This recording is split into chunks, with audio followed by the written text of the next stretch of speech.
পৃথিবীতে এমন কোন বাপের বেটার এখনো জন্ম হয় নাই যে আমি রেজাউল করিম আবরারের সামনে বসে আমাদের হানাফিদের আমলকে জাল প্রমাণ করবে, হানাফিদের নামাজকে জাল প্রমাণ করবে।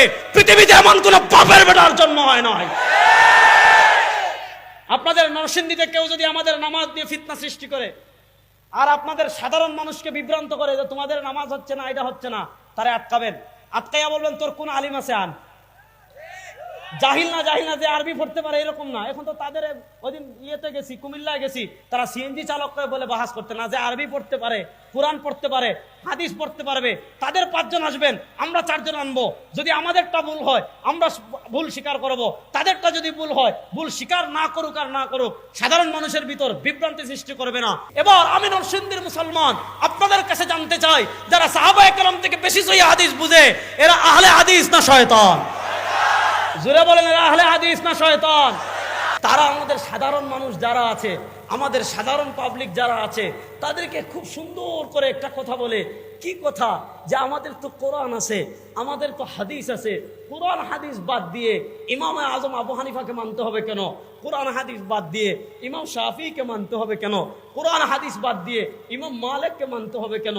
কোরআন হাদিস বাদ দিয়ে ইমাম আহমদ ইবনে হাম্বলকে মানতে হবে কেন? এই প্রশ্নটা তারা সাধারণ মানুষের ভিতর ছড়িয়ে দেয়।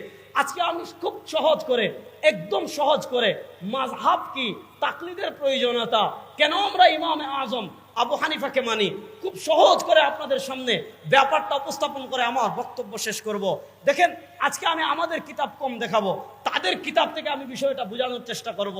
বোঝানোর চেষ্টা করার আগে আমি আপনাদেরকে একটা প্রশ্ন করব, সবাই বুঝে উত্তর দিবেন।